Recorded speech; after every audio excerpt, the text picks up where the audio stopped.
आणि दुसरा प्रश्न पावसाचा आहे. तर पावसाने आता वेळापत्रकच सोडलेलं आहे. म्हणजे जिथे तो पडत नव्हता तिथे तो पडतो आहे, जेव्हा तो पडत नव्हता तेव्हा तो पडतो आहे.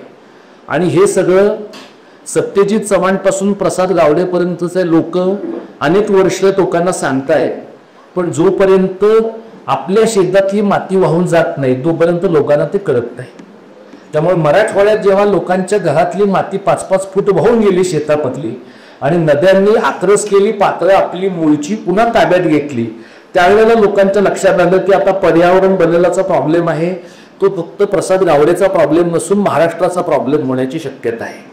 तर जे जे प्रॉब्लेम प्रकाश परबांनी तुमच्यासमोर मांडले, प्रसादने मांडले, मी मांडणार आहे, या प्रश्नांकडे जोपर्यंत तुम्ही लोक हे तुमचे प्रश्न आहेत आणि तुम्ही आम्हाला सांगायला आलेले आहात अशा दृष्टिकोनातून तुम्ही श्रवण भक्ती करणार असाल तर यातनं काही साध्य होणार नाही.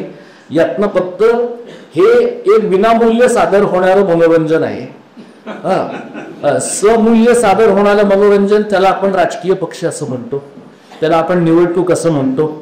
आणि त्या निवडणुकीच्या मनोरंजनाचा दर आपल्याकडच्या बहिणींचा 2,000 रुपये होता, बिहारच्या बहिणींचा 10,000 रुपये. इकडल्या बहिणी जास्त महत्वाच्या आहे, लेटेस्ट आहेत ज्या. त्यामुळे आपण हे पण ठरवायला पाहिजे की आपलं बाजार मूल्य काय आहे, आपल्या राज्याचं बाजार मूल्य काय आहे, आपल्या भाषेचं बाजार मूल्य काय आहे, आणि आपण गळ्यात पाटी घेऊन किंवा पाटी न घेता किती रुपयामध्ये विकायला तयार आहोत. तर कोकणामध्ये बोलायचं, कुठेही बोलायचं असेल तर पहिल्यांदा असा प्रश्न पडतो की बोलून झाल्यानंतर तुम्ही जिवंत घरी जाणार आहात का. तर हा प्रश्न सगळीकडे, हा काय फक्त कडतोलीचा प्रश्न नाही, सांगलीत पण तोच प्रश्न आहे, नागपुरात पण तोच प्रश्न आहे, सगळीकडे तोच प्रश्न आहे. आपण एक लक्षात घेतलं पाहिजे की काहीच न बोलता जर आपण आपापल्या घरी जिवंत जाणार असू तर ते जिवंत जाण्याच्या लायकीच आहे का.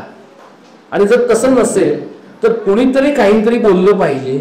आणि मग जर कोणीतरी काहीतरी बोलायचं आहे तर तो बोलणारा माणूस मी असलो तर काय बिघडतोय, एवढ्या एका किमान भावनेनं मी तुमच्या समोर आज बोलायलो आहे.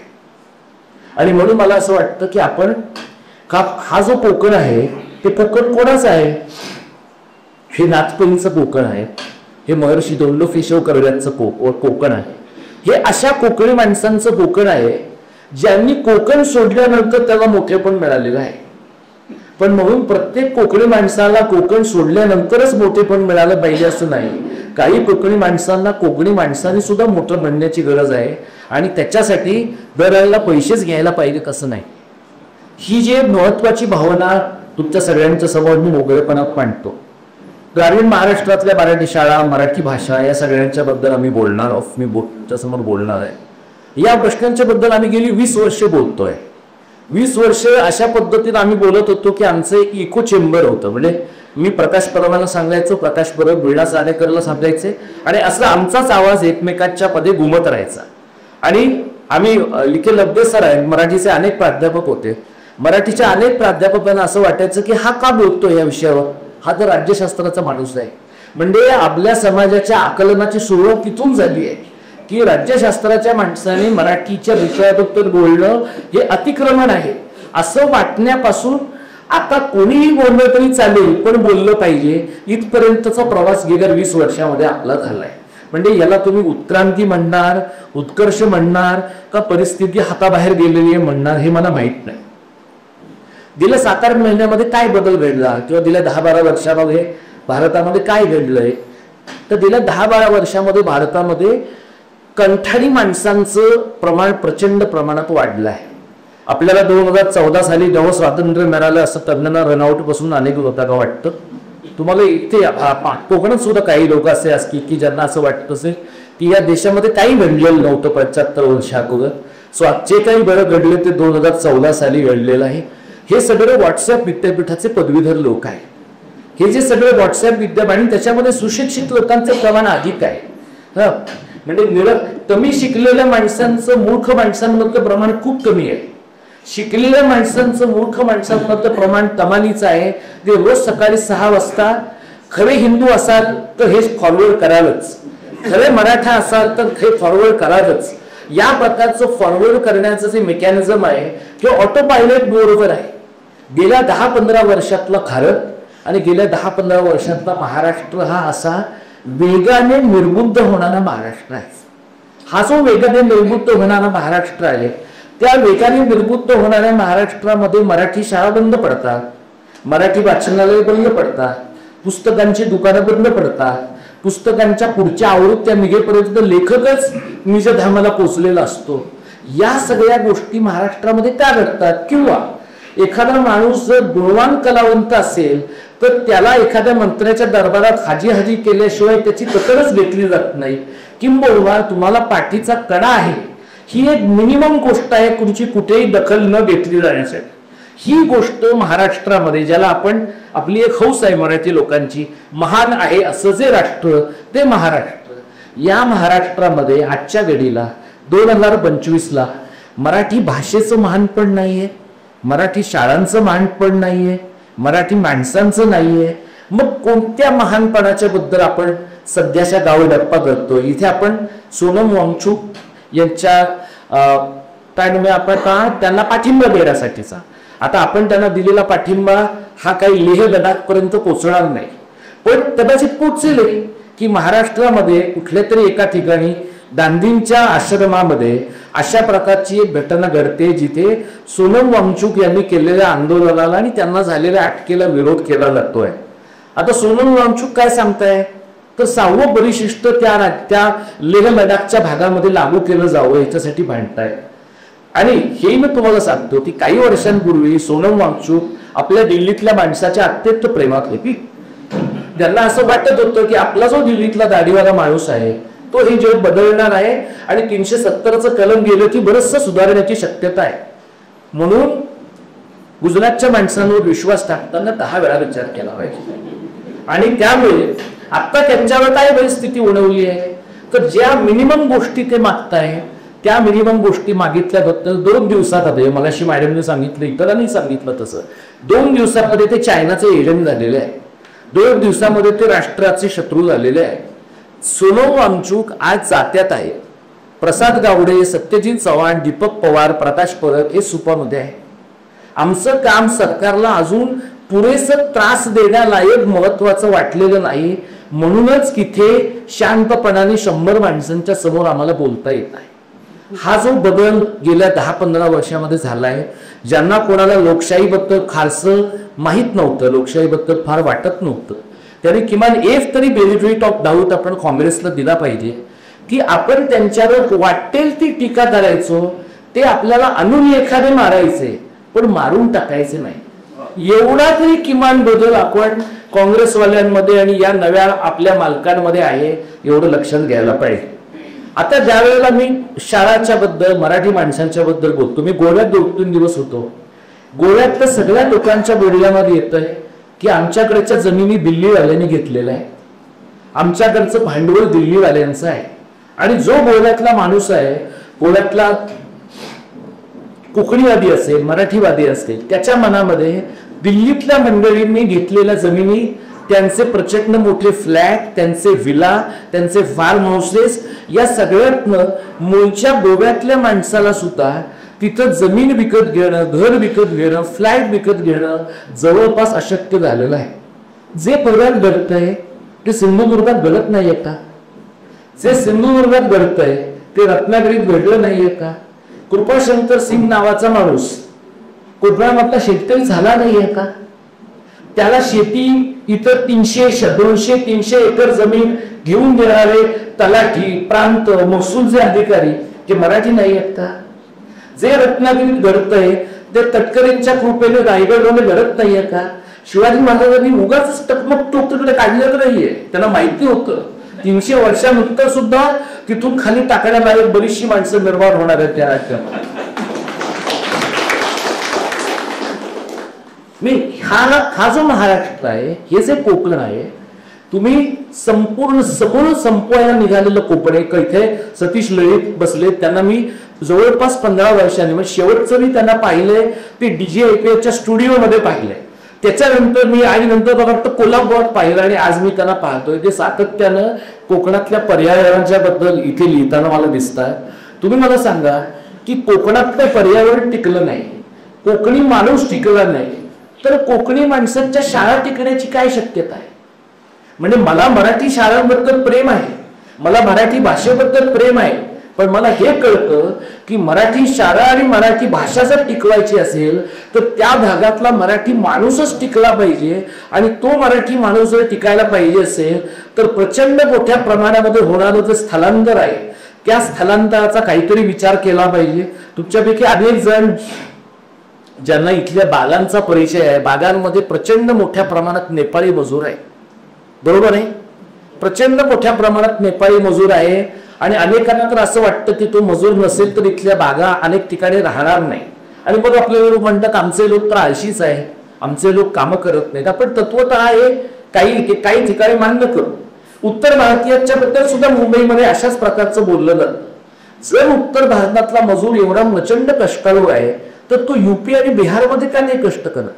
त्याच्या राज्यामध्ये जर तो कष्ट करत नाही, त्याच्या राज्यामध्ये रोजगाराच्या पुरेशा संधी उपलब्ध होत नाही, म्हणून तो प्रचंड स्थलांतर करतो. मराठी माणूस जो मुंबईत कोकणातला मुंबईत येतो आहे, जो कोकणातला महाराष्ट्रात किंवा इतर भागांमध्ये जातो आहे, तो कष्ट करतो आहे.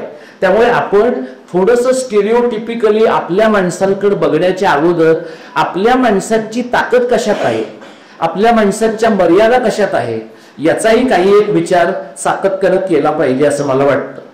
आता गेल्या 7-8 महिने ज्यावेळेला आम्ही हे आंदोलन केलं, लोकांनी खूप चांगला प्रतिसाद दिला.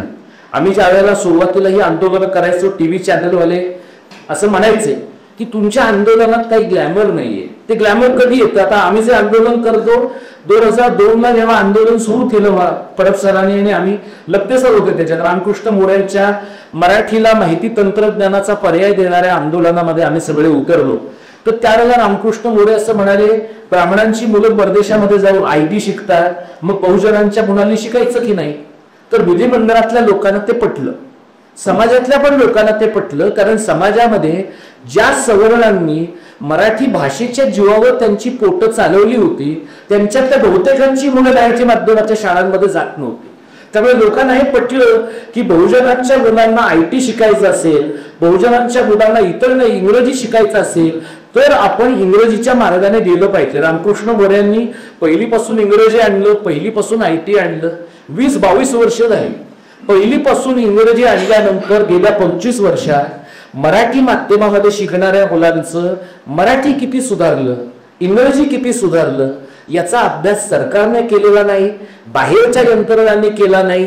फक्त पालकांचं म्हणणं काय, आमच्या मुलांना कॉन्व्हर्सेशनल इंग्रजी आलं पाहिजे, फार फार इंग्रजी बोलता आलं पाहिजे. आणि सगळ्यात म्हणजे अत्यंत महत्वाकांक्षी किंवा क्रूर महत्वाकांक्षी असे जे आई बाप आहेत ते काय म्हणतात, कुणीही लहान त्यांच्या घरामध्ये कोणी पाहुणा आला की एक पोएम म्हणून दाखव, एवढं पोएम म्हणून दाखवणे इतपत आपल्या मुलांना इंग्रजी यायला पाहिजे. आणि ते आपल्याला 11वी मध्ये जमलं नाही असं जे आई बापांना वाटतंय ते आई बाप आपली अपुरी स्वप्न मुलांच्याकडनं पूर्ण करून देतात. आता ती अपुरी स्वप्न पूर्ण करून घेणारी जे पालक आहे त्याच्यामध्ये शिक्षक पण आहे. त्यातल्या अनेक शिक्षकांनी आपल्या मुलांना मराठी माध्यमाच्या शाळेत घातलं नाही. जेव्हा त्यांच्या शाळा बंद पडायला लागल्या तेव्हा ते झोपडपट्ट्यांमध्ये जाऊन गरिबांची मुलं बोलवायला लागले किंवा गावकुसा बाहेर जाऊन लोकांची मुलं बोलवायला लागले. तेव्हा लोक त्यांना विचारायला लागले की तुमच्या मुलाला तुम्ही कोणत्या माध्यमाच्या शाळेत घातलं आणि तुम्ही तुमच्या मुलांना मराठी माध्यमाच्या शाळेत का नाही घातलं. हा प्रश्न जेव्हा शिक्षकांना पडायला लागला तेव्हा लोक त्यांना विचारायला लागले, आता तुमच्या नोकऱ्या विशेषतः 6व्या आणि 7व्या वेतन आयोगाचा भरगच्च पगार तुमचा जाण्याची शक्यता निर्माण झाली आहे, म्हणून तुमचं मराठीवरचं प्रेम जागं झालंय. हे अनेक शिक्षकांच्या बद्दल अजिबात खोडगत आहे. त्यामुळे मराठीबद्दलचं प्रेम तुम्हाला व्यक्त करायचं असेल, मराठी शाळांच्या बद्दलचं प्रेम व्यक्त करायचं असेल तर तुमच्या घरामध्ये लोक मराठीमधनं शिकलेले आहेत का नाही याचा एक विचार सगळ्यांनी करणं भाग आहे. 2 उदाहरणं मी तुम्हाला देतो. सुरेश इखे नावाचे आमचे सहकारी आहेत परभणीतले, कंदखेड मधले, ज्यांचं घर गेले 4 दिवस आता मराठवाड्यातल्या पाण्याच्या पुरात आहे. अनेक गाव आहेत, मी त्यांचंच गाव आहे असं नाही. तर तो माणूस 2008-9 सालापासून आसपासच्या गावातल्या मुलींना शाळेत शिकता यावं म्हणून त्याने गावामध्ये स्वतः शाळा टाकली. कारण मुली गावाच्या बाहेर शाळेत जायला लागणार असतील तर मुलींचं 8वी नंतर लग्न व्हायचं. मराठवाड्यातली परिस्थिती कोकणापेक्षा आणि पश्चिम महाराष्ट्रापेक्षा अधिक वाईट आहे. म्हणजे तिथे 7वी 8वी नंतर मुलींची लग्न होत होती. त्याने काढलेली जी शाळा आहे आणि जिल्हा परिषदेची आसपासची शाळा, हिचं वरून घेतलेलं अंतर म्हणजे गुगल मॅपवरून तुम्ही वरून मोजलं तर 2-3 किलोमीटरचं अंतर दिसायचं. पण मध्ये टेकडी आहे, मध्ये एखादा नाला आहे, मध्ये एखादी नदी आहे, त्यामुळे ते अंतर वाढलं. त्या माणसाने 8 ते 10 वर्ष ती शाळा स्वयंपार्थशाही तत्वावरची बायकोचे दागिने विकून ती शाळा चालवली महाराष्ट्र सरकारने. आणि तेव्हा काँग्रेसचं सरकार होतं, तेव्हा काही फडणवीस आणि सेना यांचं सरकार नव्हतं. शेवटपर्यंत त्या शाळेला मान्यता दिली नाही. शेवटी तो माणूस भुके कंगाल व्हायची पाळी आली आणि त्या माणसाने ती शाळा बंद केली. चिपळूणच्या जवळ विलास डिके नावाचा आमचा कार्यकर्ता आहे, त्याची अशी शाळा आहे. म्हणजे तो माणूस बायको पिको फॉलची कामं करते आणि त्याचं सगळंच एक जगणं आहे, खाणं पिणं आहे. ते गावातल्या रेशनच्या दुकानातलं धान्य गावातले लोक त्याला दोस्ती खात्यामध्ये देतात, ह्याच्यावर त्या माणसाचं आयुष्य चाललं. 10 वर्ष त्या माणसाने शाळा चालवली. शेवटपर्यंत सरकारने मान्यता दिली नाही, ती शाळा बंद पडली. या दोनही शाळांमध्ये साधारणपणे 60 ते 70 मुलं 7वी पर्यंतची होती. आता तुम्ही असं म्हणाल की 60 ते 70 मुलं आहेत, या शाळेमध्ये काय आणि त्या शाळेमध्ये काय, तर ती 60 ते 70 मुलं ज्या वेळेला शाळेत जायची बंद झाली, त्यातल्या 25 ते 30 मुलींची पुढच्या 2 ते 3 वर्षांमध्ये लग्न झाली.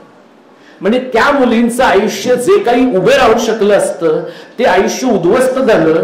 म्हणजे त्या मुलींच्या आयुष्यात जो बदल या पिढीत घडू शकला असता तो कदाचित पुढच्या पिढीमध्ये होण्याची शक्यता आहे, पण होईल का नाही याची आपल्याला खात्री देता येत नाही.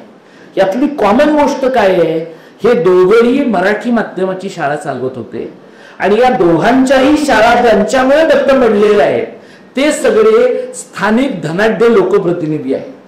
ज्यांच्या शाळा टिकल्या ते धनाढ्य लोकप्रतिनिधी आहेत, ज्यांच्या शाळा बंद पडल्या ते सर्वसामान्य अशा प्रकारचे सर्वसामान्य घरांमधले कार्यकर्ते आहेत. आणि त्यामुळे सर्वसामान्य अशा घरातल्या माणसांच्या सोबत लोकांनी का उभं राहिलं पाहिजे याचं कारण तुम्ही जर उभे राहिला नाही तर त्यांच्या मागे कुणीच उभं राहत नाही. इथे कोकणामध्ये सणांचं खूप प्राबल्य आहे. पश्चिम महाराष्ट्रातही मी पाहतो आता सणांचं प्रचंड प्राबल्य आहे. वेगवेगळ्या गावांमध्ये अक्षरशः आजी आजोबांच्या काका काकूंच्या स्मरणार्थ लोक मोठमोठ्या कमानी उभारताना तुम्हाला दिसतील. या प्रचंड कमानी उभारण्यासाठी लोकांकडे पैसा आहे. या वेगवेगळ्या जत्रांमध्ये येण्यासाठी लोकांकडे पैसा आहे. पश्चिम महाराष्ट्रामध्ये मी ज्या सांगली जिल्ह्यामधून येतो तिथे एकेका गावामध्ये एकेका ठिकाणी कंदुरी करण्यासाठी 50-50 बोकडं कापायला लोकांकडे पैसा आहे. तर शाळेची मुतारी जर घाण झालेली असेल तर शाळेची मुतारी दुरुस्त करायला पैसा नाही. कारण कमानीवर तुमच्या आजी आजोबांचं नाव देता येतं, शाळेच्या मुतारीवर आजी आजोबांचं नाव देऊन कोणालाच फायदा होत नाही. अशा प्रकारच्या एका असंवेदनशील आणि निर्लज्ज समाजामध्ये आपण राहतो. हा महाराष्ट्र आहे. म्हणजे ते राकट देशा कणखर देशा असं म्हणणं फार सोपं आहे. महानुभावांचं नाव देऊन खंडमंडळाचा उल्लेख करता येणं सोपं आहे. आता परब सरांनी अभिजात मराठीचा उल्लेख केला. आता मी इथे हायवेवर मला इथे कुठेतरी कटकवलीच्या इथे आसपास अभिजात मराठीचं एक मोठं होर्डिंग लागलेलं पाहिलं. अभिजात मराठीच्या होर्डिंगने फक्त होर्डिंगवाल्याचा फायदा होतो, दुसरा कोणाचाही फायदा होत नाही. आणि अभिजात मराठीचं जे आणि ते सुद्धा तुम्ही बघा, चेक करा जरा, तुम्ही सगळे ग्रामीण महाराष्ट्रातले जाणकार लोक आहात, हे सगळे वेंडर सुद्धा स्थानिक आमदार, स्थानिक मंत्री, तुमचे पालकमंत्री यांचेच असतात. त्यामुळे याच्यातनं पैसा ट्रिकल डाऊन पण होत नाही, पैसा पाजरत पण नाही, पैसा झिरपत पण नाही. म्हणजे तुम्ही सगळीकडे या सिंधुदुर्गात इतर ठिकाणी चेक करा, निवासी शाळा काढणं हा एक अत्यंत मोठा धंदा आहे. कोकणामध्ये खानदेश ही एका अर्थाने आदिवासींसाठीची संमेलनांची नवी प्रयोगशाळा आहे. आपण आदिवासी म्हणतो, ते वनवासी म्हणतात. त्या वनवाशांचं भलं करण्यासाठी आता ते काय करतात, आदिवासी मंडळींना तिथून उचलायचं आणि पाचगणीच्या रेसिडेन्शियल शाळेमध्ये न्यायचं. त्यातल्या प्रत्येक मुलाच्या मागे सरकार 60,000 रुपये वर्षाला देतं. ते माहिती होतं का तुम्हाला? हे मी तुम्हाला आदिवासींचं सांगतो. आता चंबी नावाचा गाव आहे कर्जत जामखेड मतदारसंघामध्ये, जिथे अहिल्याबाई होळकरांच्या स्मरणार्थ महाराष्ट्र सरकारनं मंत्रिमंडळाचं अधिवेशन बोलावलं. तर ते अधिवेशन बोलावल्यावर अजित पवारांनी काय जाहीर केलं की आम्ही जी स्कीम आदिवासी पोरांच्यासाठी केलेली आहे ती आता आम्ही धनगरांच्यासाठी करणार. कारण आता धनगर सध्या महत्वाची जात आहेत महाराष्ट्रातले, सत्ता संघर्षाच्या दृष्टीनं उपयोगाचं आहे. तर आदिवासी समाजातल्या मुलांना उचलून आता पाचगणी आणि महाबळेश्वरच्या शाळांमध्ये पाठवलं जाईल. तुमच्यापैकी ज्यांना कुणाला थोडं खोदकाम करायचं त्यांनी खोदकाम करा. या सगळ्या मुलांना जेव्हा तिकडल्या शाळांमध्ये पाठवलं जातं त्या शाळा घेतात. का घेतात? कारण सरकारकडनं रेडीमेड पैसे मिळतात. पण या मुलांचे वेगळे वर्ग त्या शाळांमध्ये होतात. तिथे धनदांडग्यांची मुलं येत आहेत. त्या सगळ्या शाळा इंग्लिश मीडियमच्या CBSE, ICSE, IGCSE बोर्डाच्या आहेत. ही मुलं डायरेक्टली ट्रान्सपोर्ट होतात त्यांच्या खेड्यामधनं पाचगणीमध्ये. आणि ती ट्रान्सपोर्ट झालेली जी मुलं आहेत ती 6 महिने वर्षभर जास्तीत जास्त 2 वर्ष कट काढतात. 2 वर्षानंतर ती मुलं अपयशी आणि पराभूत म्हणून आपापल्या गावांमध्ये परत येतात. जेव्हा ती परत येतात तेव्हा सरकार काय म्हणतं, बहुतेक त्यांना झेपलं नाहीये. ते का झेपलं नाहीये? कारण तुम्ही त्यांना अशा इम्पॉसिबल परिस्थितीमध्ये नेऊन टाकलंय की त्यांना ते झेपण्याची शक्यताच नव्हती. ते 60,000 रुपये त्या मुलांच्या शिक्षणासाठी त्यांच्या गावातल्या शाळेचं सक्षमीकरण करण्यासाठी जर दिले गेले असते तर ती मुलं नीट शिकली असती, त्यांच्या हातामध्ये पुस्तकं असती आणि 2 वर्षामध्ये त्या मुलांना त्या पाचगणीच्या शाळांमध्ये जी अस्पृश्यतेची वागणूक मिळालेली आहे त्या प्रकारच्या वागणुकीला ती मुलं बळीही पडली नसती. पण हे का घडतं असं समजू नका की सरकारला हे कळत नाही. कुठलंही सरकार, काँग्रेसचं असो, भाजपचं असो, सेनेचं असो, सगळ्यांना हे कळतं. पण त्यांना त्यांच्या दृष्टीवर लाभार्थी निर्माण करण्याचा कारखाना ही त्यांची मोडस ऑपरेंडी आहे. एकदा का 5, 50, 100, 200 मुलांना पाचगणीच्या शाळांमध्ये पाठवलं की तेवढी कुटुंब किमान नजीकच्या निवडणुकांमध्ये तुमची मतदार होतात, तुमचे लाभार्थी होतात, तुमच्या पक्षासाठी, संघटनेसाठी, तुमच्यासाठी काम करतात. अशा प्रकारची यंत्रणा निर्माण करणं म्हणजे उपकृत झालेले लोक निर्माण करणं, याला आपण सध्याच्या काळामध्ये संसदीय लोकशाही असं मानतो. आणि त्याच्यामुळे ही जी सगळी मुलं आहेत ही मुलं या पद्धतीनं त्या प्रयोगशाळेमधलं एका अर्थाने साखळण होताना असं तुम्हाला दिसेल.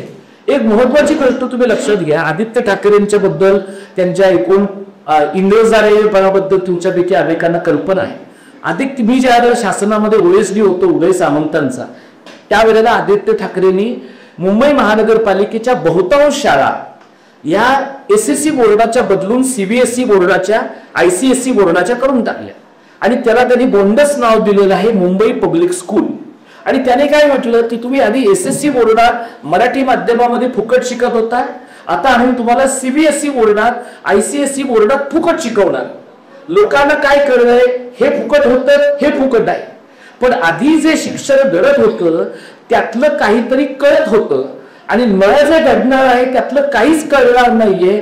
हा फरक कळेपर्यंत मध्ये मुलांची 2-3 वर्ष गेलेली आहे.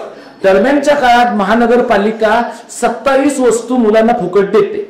अनेक पालक असे आहेत आणि गरिबी हे त्याचं महत्वाचं कारण आहे की 27 वस्तू पालक महानगरपालिकेकडनं फुकट घेतात आणि नंतर आपल्या मुलांना दुसऱ्या शाळेमध्ये प्रवेश देतात कारण तिथे त्या वस्तू फुकट मिळत नाहीये. आदित्य ठाकरेने असं करून आणखी 5 वर्षामध्ये मुंबई महानगरपालिकेत एकही मराठी माध्यमाची शाळा राहणार नाही याची पूर्ण काळजी घेतलेली आहे.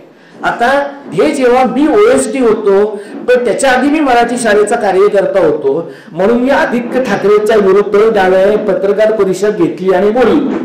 ती पत्रकार परिषद घेतल्यानंतर उदय सामंतांना माझा भयंकर राग आला आणि त्यांनी मला चिडून फोन केला आणि त्यांनी त्यांच्या माणसांनी सांगितलं की हे अजिबात चालणार नाही. त्यावर मी त्यांना असं म्हटलं की मी प्रायमरीली कार्यकर्ता आहे, त्यामुळे तुम्हाला जर हे पटलं नाही तर तुम्ही मला काढून टाका. पण कदाचित माझ्या इतका बरा OSD त्यांच्याकडे दुसरा नसल्यामुळे त्यांनी पटकन काढून टाकलं नाही. आणि ते उदय सामंत 6 महिन्यामध्ये एकनाथ शिंदेकडे गेलेले आहे.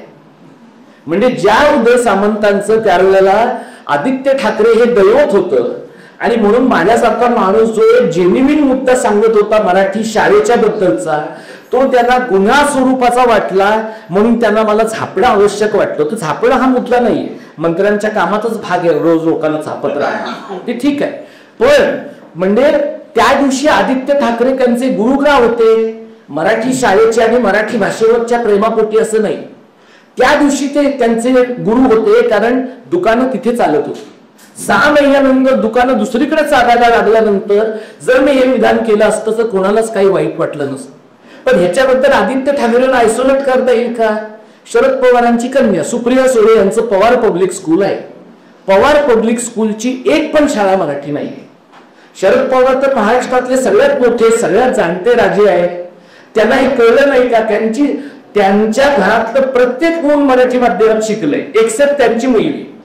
असं का झालं असं मला सांगा. तुमच्या घरातले सगळे मराठी माध्यमात शिकतात, फक्त तुमचीच मुलगी शिकत नाही. आणि मग तुमची मुलगी ज्या शाळा टाकते त्या शाळा फक्त सीबीएसई आणि आयसीएसई बोर्डाच्या असतात आणि तिथे फक्त धनधान्याची मुलं येतात. तुम्ही काय तोंडाने लोकांना सांगाल की जिल्हा परिषदेच्या शाळा टिकवल्या पाहिजेत म्हणून? तुम्ही काय तोंडाने लोकांना सांगाल पंचायत समितीच्या शाळा टिकवल्या पाहिजेत म्हणून?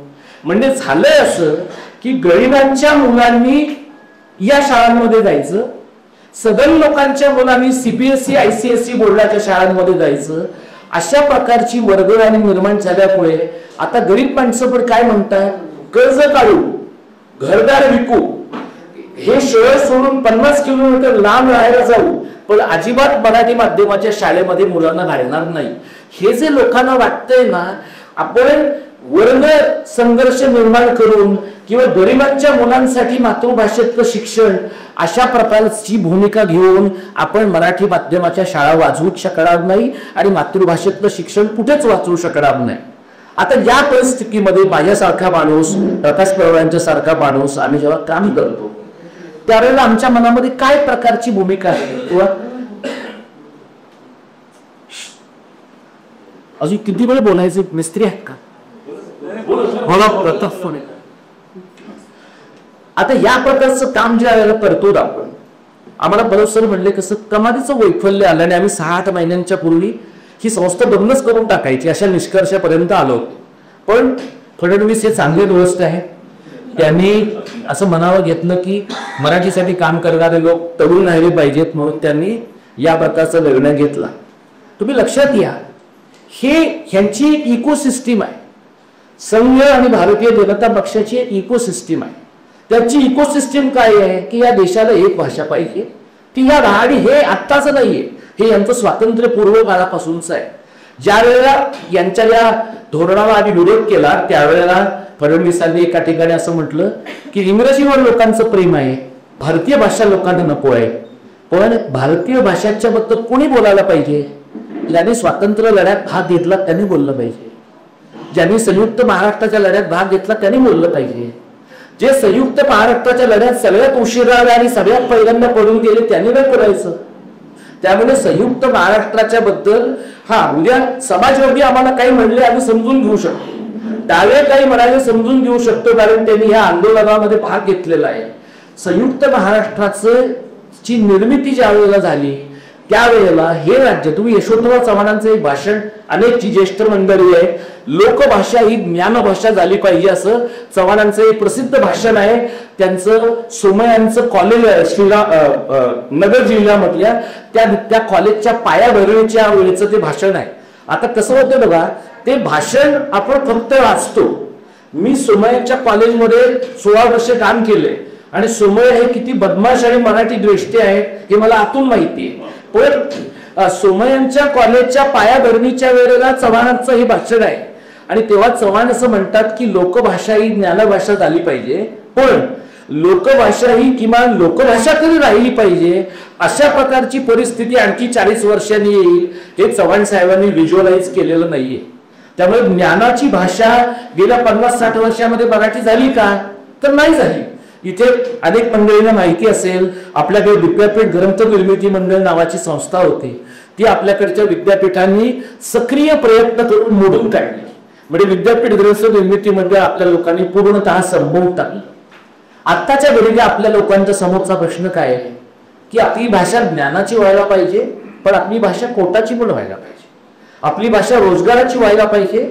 आणि आत्ताच्या घडीला महाराष्ट्र समोरचा सगळ्यात मोठा जर का काही प्रश्न असेल तर महाराष्ट्राची ओळख सांभाळण्यासाठी, महाराष्ट्राची ओळख निर्माण करण्यासाठी आणि टिकवण्यासाठी मराठी भाषेचा काय प्रकारचा उपयोग यानंतरच्या काळामध्ये होणार आहे हा एक विचार आपण सगळ्यांनी केला पाहिजे. हे मी मुंबईमध्ये खूप सातत्यानं सांगतो. तुमच्यातले जे लोक मुंबईशी खूप सातत्यानं निगडीत आहेत, येत जात राहतात, ज्यांचे नातेवाईक मुंबईमध्ये आहेत, त्यांनी एक लक्षात घ्यायला पाहिजे की मुंबई शहर हे आणखी काही वर्षांनी भूतपूर्व मराठी लोकांचं शहर होणार आहे. 1982 साली गिरण्यांचा संप झाला. गिरण्यांच्या संपामध्ये पश्चिम महाराष्ट्रातले आणि कोकणातले लाखो लोक बेघर झाले. ते मुंबई शहर सोडून गेले. आणि आत्ताच्या घडीला गिरण्यामध्ये तुमच्या घरातलं जर पुणे असेल, माझे वडील गिरणीमध्ये कामाला होते, डॉक्टर परबांचे वडील गिरणीमध्ये कामाला होते, मग मला हे माहित आहे की आत्ताच्या घडीला जे गिरण्यांमध्ये कामाला होते आणि जिवंत आहेत कामगार, त्यांचं फक्त एवढंच म्हणणं आहे की आम्हाला कुठेतरी कर्जत वांगणीपर्यंत एखादं वनरूम किचन तरी द्या. म्हणजे आता गिरणी कामगार असं म्हणत नाही मुंबई शहरामध्ये की मुंबई आमच्या मालकीची आहे. म्हणजे हे कागदोब हे हुतात्मा चौकातल्या घोषणांमध्ये ठीक आहे, मुंबई आमच्या हक्काची नाही कोणाच्या बापाची. ती कोणाच्या बापाची आहे ते तुम्हाला लोढा सांगतो, ती कोणाच्या बापाची आहे हे तुम्हाला अदानी आणि अंबानी सांगतो, ती त्यांच्याच बापाची आहे. ती मराठी माणसांच्या बापाची राहिलेली नाही. हे करण्या इतपत आपले पाय जमिनीवर येणं ही आत्ताच्या घडीला नितांत गरजेची गोष्ट आहे. मी घाटकोपरमध्ये राहतो. मी 3-4 वर्षापूर्वी घर विकत घेऊ शकलेलो आहे आणि अनेक ठिकाणी मराठी लोकांच्या वस्तीमध्ये मला घर घेता आलेलं नाहीये, कारण त्या सगळ्या वस्त्या गुजरात्यांच्या आहेत. आणि गुजरात्यांच्या लेखी कोणत्याही आडनावाचा मराठी माणूस हा नॉन व्हेजिटेरियनच असतो. आणि त्यामुळे त्याने नॉनव्हेज खाणारा असेल तर त्या इमारतीत नसतंच राहायचं. आणि जैन माळारी नॉनव्हेज खात नाही तसं नाही, घरात खात नाही, ते घरात खात नाही. त्यामुळे घरात नॉनव्हेज खाणाऱ्या लोकांचा त्यांना बाट लागतो. आणि त्यांच्यासाठी घरं मोकळी करून देणारे लोक कोण आहेत? काँग्रेसचे आहेत, राष्ट्रवादीचे आहेत, सेनेचे आहेत, मनसेचे आहेत, आपले लोक आहेत. या सगळ्यांचे कमिशन एजंट हे मराठी लोक आहेत. त्यामुळे आपण एक लक्षात घ्यायला पाहिजे की मुंबई शहरामध्ये, दक्षिण मुंबईमध्ये तिथे कबुतरांना जास्त किंमत आहे, माणसाला कमी किंमत आहे. कबुतरांचं आंदोलन एवढा चालवू शकतो आणि तो इतका माजलेला आहे की तो मुंबई महानगरपालिकेत बसणारा पहिला पालकमंत्री आहे. याच्या अगोदर शिवसेनेचा पालकमंत्री सुद्धा कधी मुंबई महानगरपालिकेत बसला नाही. पण मुंबई आपल्या बापाची असल्यासारखा लोढा बसू शकतो. याचं कारण त्याला माहिती आहे की मुंबईतलं प्रचंड मोठं लँड पार्सल त्याच्या मालकीचं आहे. मुंबईची विभागणी 3च पद्धतीने होते. धारावी अदानीसाठी, अटल सेतू संपते ती जागा अंबानीसाठी आणि उरलेली लोढा आणि इतर मंडळींच्यासाठी. मराठी लोक काय आहेत या सगळ्यामध्ये? हे सगळं जर आपण पाहिलं ना तर आज मुंबईतला माणूस जात्यात आहे आणि तुम्ही लोक सुपात आहात. कारण गोकळाबद्दलचं अमराठी भांडवलदारांचं जे प्रेम आहे ते विकेंड होमचं प्रेम आहे, ते इथल्या जमिनी विकण्याचं आणि खरेदी करण्याचं प्रेम आहे. आणि त्याच्यामुळे मराठी लोकांनी म्हणजे प्रसाद अनेकदा त्याच्या व्हिडिओज मधनं कोकणामधली जी सिरीन ब्युटी आहे, अत्यंतिक देखणेपणा कोकणाचा आहे, तो लोकांच्या पुढे मांडतो. मला असं वाटतं कधी कधी कोकण फार देखणं आहे हे लोकांना न सांगणं पण हिताचं आहे. कारण ते फार देखणं आहे हे कळलं की हळूहळू त्याचा गोव्याचा किनारा होतो. हळूहळू त्याचा गोव्याचा किनारा झाला की तिकडे मॅजेस्टिक प्राईड आणि अमुक प्राईड अशा प्रकारचे कॅसिनो येतात. अजून आपल्याकडचे जे पुढारी आहेत त्यांची तेवढी भीड चेपलेली नाहीये. अजून ते म्हणत नाही की लगेच लागून समुद्र किनारा. आता फक्त ते एवढंच म्हणतात की बारसू सोयगाव पाहिजे, कारण त्यांची पैसे सुटले. नाणार पाहिजे कारण पैसे सुटले. जैतापूर हवं होतं कारण पैसे सुटले होते. जमिनीत हे सगळे जमिनीचे जे सौदे आहेत ना हे पण जरा बघा. म्हणजे कोण तुमचे ताई, दादा, भाऊ कोण आहेत हे सगळं नीट चेक करा. आणि मी सणाला त्या दादांना, त्या ताई, त्यांच्या घरी जाऊन राखी बांधली, एवढ्यावर बहिणींनी पण फार कमी महत्वाकांक्षी होऊ नका. तुम्हाला जर भाऊ सोडायचे असतील राजकीय मंडळींमध्ये तर किमान त्यांना जरा मोठं कापा, जास्त त्यांच्याकडनं सुटेल असं बघा. आणि तुमच्यासाठी नाही, समाजासाठी सुटेल असं बघा. यार इथे तुम्ही चेक करा, इथल्या कॉलेजांमध्ये येणाऱ्या मुलांमध्ये परप्रांतीय मुलं किती आहेत? इथल्या कामाला येणाऱ्या लोकांच्या मध्ये परप्रांतीय माणसं किती आहे, इथल्या जमिनींमधले अब्सेंटी लँडलॉर्ड किती आहे, इथल्या जमिनी बेनामी कोणाच्या मालकीच्या आहे, ते दिसतात कोणाच्या मालकीच्या आणि आहेत कोणाच्या मालकीच्या. इथली जी बाजारपेठ आहे, गणकवलीची घ्या, सावंतवाडीची घ्या, कुडाळची घ्या, इथल्या बाजारपेठेमध्ये आपला वैश्यवाणी आहे का इथल्या बाजारपेठेमध्ये एखादा बिकानेरवाला येऊन सगळे व्यवहार करायला लागलेला आहे. इथल्या बाजारपेठेमध्ये तुम्ही कोकणी बोलता बोलता, मालवणी बोलता बोलता अचानक समोरच्या माणसाला सोयीचं पडेल म्हणून हिंदीतच बोलायला लागलेले आहात का? एवढी परभाषा सहिष्णुता तुम्हाला एकदम अरबी समुद्राच्या तळाशी तर घेऊन जाणार नाही ना. एवढा एक विचार करून बघा. सहिष्णुता पाहिजे वगैरे सगळं ठीक आहे, पण जगभरातली सगळी सहिष्णुता मराठीच माणसांनी पाळली पाहिजे असा काय आपण ठेका घेतलेला नाहीये. ज्यांना इथं यायचं आहे त्यांना इथं येण्याचा डिव्हिडंड द्यावा लागला पाहिजे, त्यांना इथली भाषा शिकावी लागली पाहिजे. आणि भाषा शिकणं सोडा, त्याच्या पलीकडे इथल्या संसाधनांवरची मालकी मराठीच माणसाची नाही पाहिजे. इथला नोकर आपल्याकडे मराठी अधिकाधिक मिळणं शक्य आहे का? इथल्या बाजारपेठांमधल्या दुकानांमध्ये आपले लोक, म्हणजे मी हे पश्चिम महाराष्ट्रात आमच्याही लोकांना सांगतो, पश्चिम महाराष्ट्रामध्ये एक नवी धाबा संस्कृती निर्माण झालेली आहे. ती काय धाबा संस्कृती आहे? निवडणुकीच्या अगोदर स्थानिक लोकप्रतिनिधींनी सांगितलेलं असतं की या सगळ्यांच्या दारूची मटणाची सोय करायची आहे, पैसे माझ्याकडे लागले, मग निवडून येवो अथवा न येवो. असंच काही कोकणात झालेलं आहे का? आणि म्हणून नाक्यावर चटाक्या पिटत बसणं हे आपलं काम आहे. आणि हळूहळू आपल्या हातातला रोजगार आणि आपल्या हातातलं भांडवल सुद्धा परप्रांतीयांच्या हातात जातंय का? आणि आपण केवळ सण समारंभापुरते उरलेले आहोत का?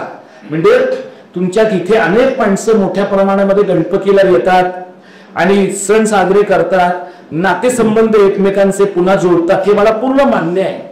पण या 10 दिवसांच्या पलीकडे उरलेल्या 355 दिवसात कोकणची काहीतरी इकॉनॉमी असेल की नाही? आणि सणासुदीच्या खोलीकडे, वाड्यांच्या खोलीकडे, अंगणेवाडीच्या जत्रेच्या खोलीकडे जर कोकणची काही अर्थव्यवस्था असेल, राजकीय अर्थव्यवस्था असेल, तर ती मराठी माणसाच्या ताब्यात राहिली पाहिजे का उत्तर भारतीयांच्या आणि हरियाणाच्या लोकांच्या ताब्यात गेलेली आपल्याला चालणार आहे? हे सगळं इतकं आतून जोडलेलं आहे की हळूहळू इथल्या सर्वसामान्य रोजगाराच्या क्षेत्रामध्ये सुद्धा परप्रांतीय माणसं येतील. आणि जर मी तुम्हाला साधं उदाहरण सांगतो, पालघरमध्ये आणि रायगडमध्ये मराठी शाळांमध्ये जाणारी मुलं उत्तर भारतीय मजुरांची आहेत. मराठी लोकांची मुलं पालघर मधल्या मराठी शाळेत जात नाही. उत्तर भारतीयांची मुलं का जात आहे? विनामूल्य शिक्षण आहे, मोफत शिक्षण आहे. आणि त्यांना असं वाटतंय की जर आपण इथेच राहणार आहोत तर आपल्या मुलांना मराठी येणं गरजेचं आहे. वसईच्या वर्तक कॉलेजमध्ये मी 2 महिन्यापूर्वी गेलो, महिन्यापूर्वी गेलो होतो. तिथल्या वाङ्मय मंडळाचा जो प्रमुख आहे तो उत्तर भारतीय मुलगा आहे. तो अस्खलित मराठी बोलतो. त्याला तुम्ही मराठी मानणार की नाही? मानलंच पाहिजे. पण तुम्ही लक्षात घ्या की मराठी आडनावाचे लोक इतके आपण मराठी झाले आहेत की त्यांच्या घरामधलं मराठी पूर्ण संपलेलं आहे. जी व्यवस्था किंवा जी गोष्ट वसईत घडते, पालघरमध्ये घडते, अलिबागमध्ये घडते, ती महाराष्ट्राच्या अनेक भागांमध्ये मराठवाड्यामध्ये घडताना तुम्हाला दिसेल. कोल्हापूर सारख्या ठिकाणी अनेक ठिकाणी सोसायट्यांचे अध्यक्ष, सोसायट्यांचे सेक्रेटरी जैन आणि मानवाडी आहे. ते सोसायट्यांच्या व्हॉट्सअप ग्रुपवर लोकांना मराठी बोलू देत नाही. म्हणजे हा नुसता शाळेचा, नुसता मराठी माणसांचा, मराठी माणसांच्या रोजगाराचा एवढा फक्त प्रश्न नाही. आता अशा परिस्थितीवर आपण काय करू शकतो? तुम्ही असं म्हणा किंवा तू इथे आलास, आम्हाला भाषण पण दिलंस, आता आपण काय करायला पाहिजे? मला असं वाटतं हे गांधींच्या आश्रमामध्ये असण्याचा एक फायदा असा आहे की गांधी या माणसाच्या वागण्यात आणि बोलण्यामध्ये किमान विसंगती राहिलेली आहे. आणि त्याच्यामुळे गांधी हा भारतीय भाषांवर प्रेम करणारा माणूस आहे. गांधी म्हणजे म्हणून गांधींनी त्यांचं नियतकारी गुजरातीतलं पण काढलं. त्यांच्या कार्यक्रमाला जाणाऱ्या टिळकांपासून गोखल्यांपर्यंत अनेक लोकांना त्यांच्या मातृभाषेतनं आग्रहाने बोलायला लावलं. म्हणजे भारतीय भाषांच्या बद्दल अत्यंतिक अनअपोलोजेटिक असणारा, अजिबात अपराधगंड नसलेला असा जर स्वातंत्र्यपूर्व भारतातला कोणी महत्वाचा पुढारी असेल तर तो गांधी आहे. आणि त्यामुळे मराठी भाषेबद्दल काही करायचं असेल, भारतीय भाषांच्या बद्दल काही करायचं असेल तर आपला संदर्भ बिंदू काय आहे? आपला संदर्भ बिंदू गांधी हा आहे. आणि तो का संदर्भ बिंदू आहे? कारण गांधी हा सध्या जे सत्तेमध्ये लोक आहेत त्यांचा नंबर 1 चा शत्रू आहे. नेहरू जरी त्यांचा दृश्य नंबर 1 चा शत्रू असला तरी गांधी हा त्यांचा आतून नंबर 1 चा शत्रू आहे. कारण त्यांच्या लेखी या देशात जे जे वाईट घडलेलं आहे ते सगळं त्या म्हाताऱ्याने केलेलं आहे.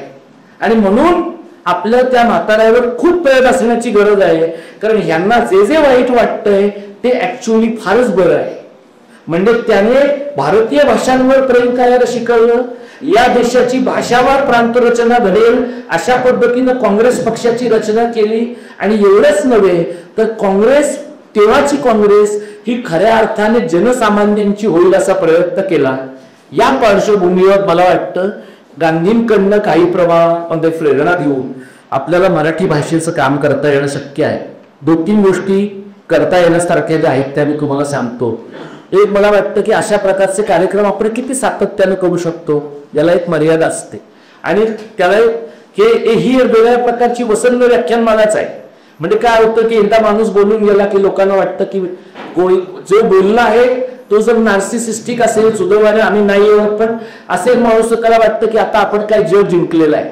ऐकणाऱ्या माणसाला वाटतं की आपलं एक टिक मार्किंग झालेलं आहे, आता आपण एक सद्कृत्य आपल्या आयुष्यामध्ये केलेलं आहे. प्रश्न असा आहे की ह्याच्यात तर काम उभं राहणार आहे का? आता एका शाळेचा आपण सत्कार केला, शाळा चालवणाऱ्या लोकांचा. या संपूर्ण सिंधुदुर्ग आणि रत्नागिरी जिल्ह्यामध्ये ती शाळा महत्वाची आहे मला कळतं, पण अशी एकच शाळा आपल्याला सापडते ही फार आनंदाची गोष्ट नाही. म्हणजे पुढच्या वर्षी अशा प्रकारे पुनरुज्जीवन होऊ शकणाऱ्या 10 शाळा मिळतील का? आणि अशा प्रकारच्या पुनरुज्जीवन करण्यासाठी काम करणारे लोक मिळतील का? आता त्या सरांनी सांगितलं काय प्रकारचे प्रयत्न त्याच्या मुंबईत राहणाऱ्या मंडळींनी केले, गावातल्या इतर लोकांनी केले.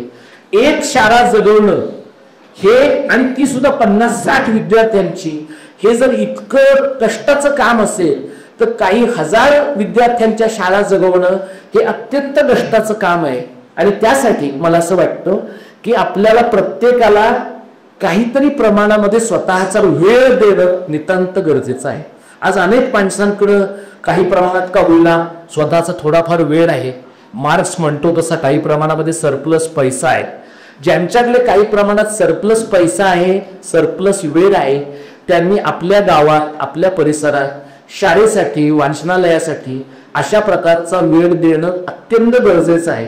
फार तर काय होईल की एका सिरियल मध्ये एका सुनेनं एका सासूचं काय वाटोळं केलं हे तुम्हाला 4 दिवस उशिराने कळेल, पण ते तुम्हाला 4 दिवस उशिराने कळेल. आणि सिरियल इतक्या बघणार आहेत आपल्या की 4 दिवसामध्ये कोणीही मरत नसतं मालिकांमध्ये, आणि पुन्हा रिपीट टेलिकास्ट होतच असल्यामुळे तुमचं असं काही फार सांस्कृतिक नुकसान होईल असंही मला वाटत नाही.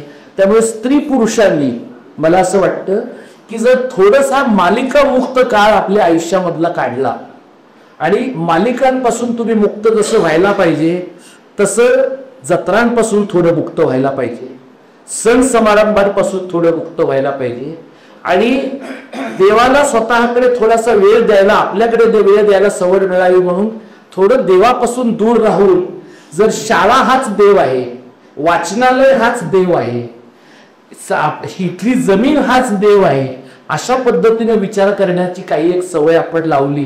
कारण माती उरली नाही, जमीन उरली नाही, भाषा उरली नाही, शाळा उरली नाही तर बाकी काहीही उरत नाही. म्हणजे तुम्ही ज्यांना कोणाला गोव्याचा थोडाफार इतिहास माहिती आहे त्यांना माहिती आहे की पोर्तुगीजांपासून बचावण्यासाठी लोक आपले देव घेऊन लांब लांब पळत गेलेले आहेत. लोक देव घेऊन लांब लांब पळत गेले, आणि परत गेल्यानंतर देव त्यांनी ठेवले. पण आजच्या घडीला जो गोवा बरा राहिलाय तो त्या फक्त देवांमुळे नाही, भाऊसाहेब बांदोडकरांनी गावागावामध्ये काढलेल्या शाळेमुळे आहे. म्हणजे देव तुम्ही वाचवा, देव इव्हेंच्युअली तुम्हाला वाचवेल की नाही मला माहित नाही, पण शाळा वाचवा, वाचनालय वाचवण्याची गरज आहे, आणि जमीन नितांत वाचवण्याची गरज आहे. हे सगळं महाराष्ट्रातल्या लोकांनी एकत्र येऊन केलं पाहिजे. हे सगळं एकत्र करणं याला ते मराठी कारण महाराष्ट्र धर्म असं म्हणतो. आणि हे करताना अनेक वेळेला तुम्ही तुमच्या भागातल्या अनेक मंडळींच्या हितसंबंधांना बाधा आणाल. ज्यांचे हितसंबंध सत्तेशी जोडलेले आहेत अशा लोकांना त्याच्या भावना तुमच्यामुळे दुखावतील. अशांच्या भावना जर दुखावल्या तर फार वाईट वाटून घेऊ नका, कारण त्यांच्या भावना तुम्ही दुखावता आहात याचा अर्थ तुमचं बरोबर चाललेलं आहे. म्हणजे या पद्धतीने जर आपण काम करू शकलो तर मला वाटतं काही बऱ्या गोष्टी घडतील. तुम्ही सगळ्यांनी अत्यंत शांतपणाने ऐकलं, म्हणजे एवढा सगळा हॉल पूर्ण भंगलेला बघून मला फार बरं वाटलं. आणि तुम्ही सगळ्यांनी शांतपणाने ऐकून घेतलं.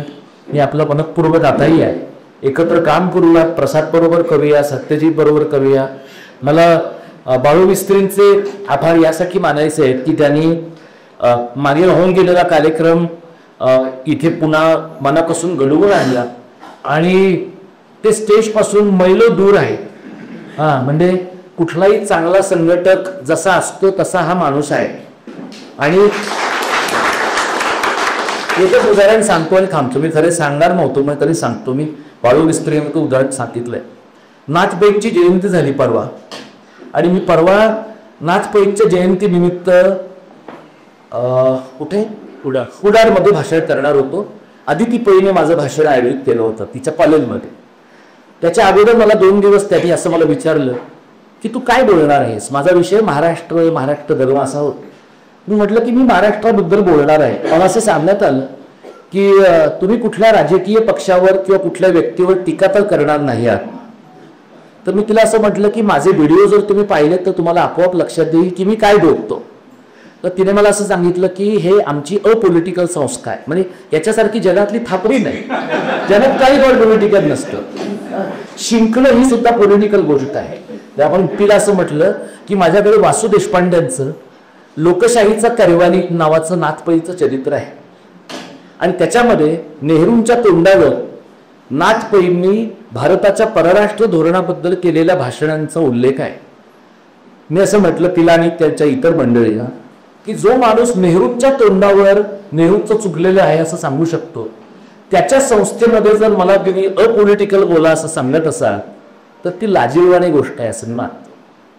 आणि मग मी त्यांना असं म्हटलं, त्यांचा जो कॅम्पस आहे फार्मसीचा मला वाटतं, तिथे बाहेर नाथपैंचा पुतळा आहे आणि आज CBSE ची शाळा आहे. मी त्यांना म्हटले, एरवी मी आयोजकांशी आपण बरं बोलतो त्याच्यामुळे मी काय बोलणार नव्हतो ते, पण आता कार्यक्रम होणारच नाही म्हणलं तू खरं बोलणार. तर मी त्यांना असं म्हटलं की बाहेर नाथपैंचा पुतळा आणि आज CBSE ची शाळा ह्याच्यात काही विसंगती आहे फंडामेंटली असं तुम्हाला वाटत नाही का. तर त्यावर मला ते असं म्हणायला, नाही नाथपै तर ग्लोबल होते. तर मी त्याला म्हटलं नाथपै मराठी शाळेमध्ये शिकून ग्लोबल, त्यामुळे मराठी शाळेमध्ये शिकून माणूस ग्लोबल होऊ शकतो याचा तो पुरावा आहे. हे माझं काही मी आदिती पैंना कधी भेटलोही नाही, पण मला असं वाटतं की मोठ्या माणसांची आडनावं लावण्याची सुद्धा माणसांची पात्रता असायला लागते.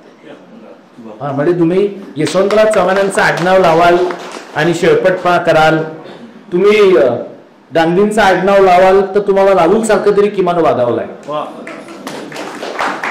ते काही सगळ्यांचं आवडतं असेल असं माझं म्हणणं आहे, पण किमान जरा एखादा फ्लाइंग किस द्यावा एवढा तरी बरा माणूस तो आहे मला वाटतं.